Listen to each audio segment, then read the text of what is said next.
Yo, what's up, tech dudes? Today I'll be comparing the Intel Core series processors, the 3rd generation i7, i5, and i3, and the 2nd generation Sandy Bridge E Extreme Edition processor, the 3930K.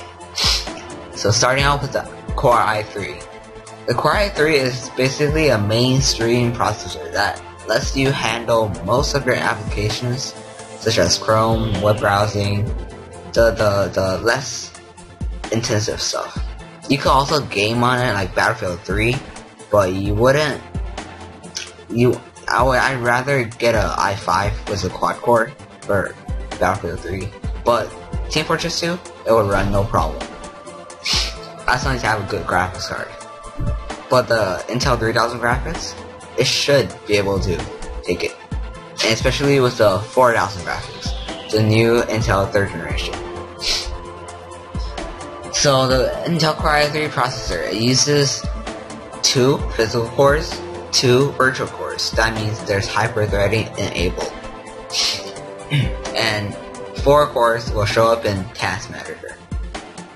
The i3 also contains 3 to 4 megabytes of cache, and it uses way less energy and produces way less heat.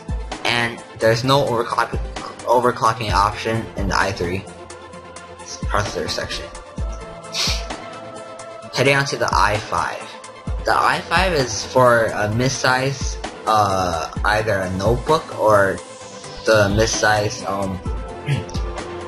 a gaming PC, or just a regular PC, or a HT PC.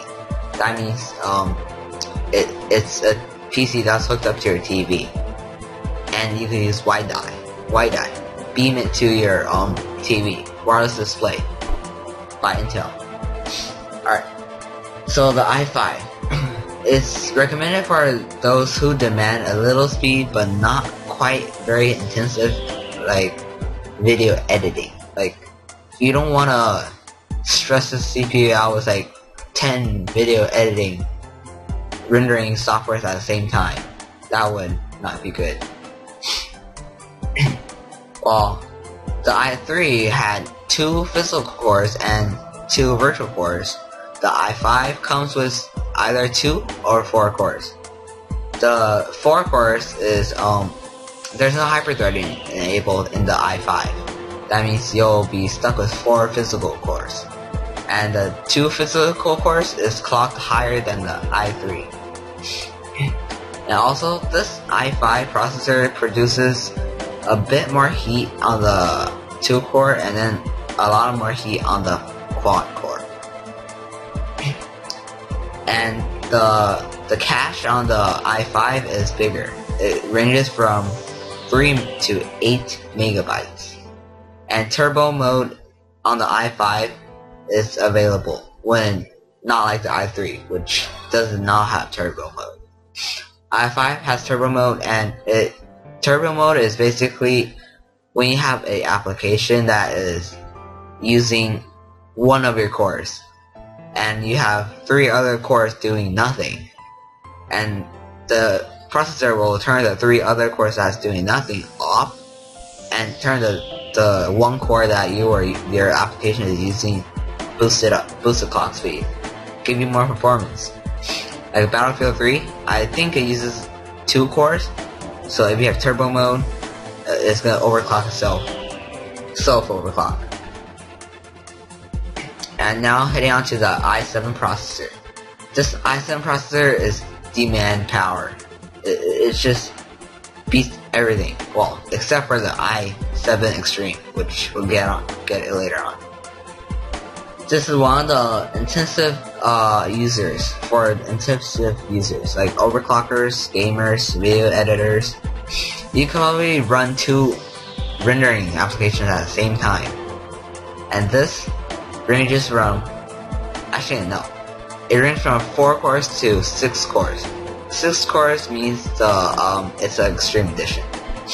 So 4 cores, it has 8 threads. That means 4 cores physical and 4 cores virtual. That means you'll get 8 cores in Task Manager. So the onboard cache of this processor is from 4 to 8 megabytes. And this one, it produces a lot of heat unless you're the 3rd generation Ivy bridge. So yeah, be aware. If you're still using Sandy, I don't recommend overclocking this unless you have a good cooler. Liquid cooling is the best, but if you don't want to go with the trouble of adding your own hoses and stuff, go with a pre-prepared one, H100 by Corsair, or the H80. Which one do you prefer? The H100 is dual rad, so yeah, H80 is single. So heading on to the Extreme Edition, the i7 Extreme Edition. So the i7 Extreme Edition is only Sandy Bridge right now. Too bad Intel didn't create one for Ivy, but as of July 19th, 2012, I have to do that. The best Extreme Edition processor is still the i7-3930K. K means unlocked. Yeah, K. And this processor was launched at the 4th month of 2011. And it has 6 physical cores, 12 threads. That means 6 physical cores, 6 virtual cores, 12 threads, 12 cores that show up in Task Manager. The clock speeds are relatively the same as the i5, but once it turns on turbo mode, goes up, and the Intel Smart Cache is way beyond all the processors. Was coming in at 12 megabytes onboard cache, and the architecture is using 32 nanometer. That's Sandy Bridge architecture. If you're going Ivy is 22 nanometer. And same with the i7 quad core, the 2700K. That uses the same wattage. Max TDP is 130 watts. And it's one of the most expensive Intel processors, excluding the Xeon, which is server grade, no. And speaking of Xeon, even though it's expensive, it's not made for gaming, it's made for servers. Servers, that means more reliability, and it's gonna last longer. So, the integrated graphics. Oh yes, on the Extreme Edition, there are no integrated graphics, because they know if you're using integrated graphics on an Extreme Edition processor, I'm not sure why you're buying one. So make sure you got a graphics card prepared. And this uses the LGA 2011 socket, the new one, made in 2011.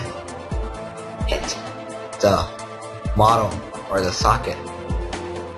Anyways, the max temperature for this is pretty low. It's coming at around 66.8 Celsius. But if you have like the H100 or a custom water cooling loop, you'll be no problem overclocking at 4.4 GHz. I don't know why people overclock their CPU to 4.4 GHz and stop. Everyone does that with the i7. Weird.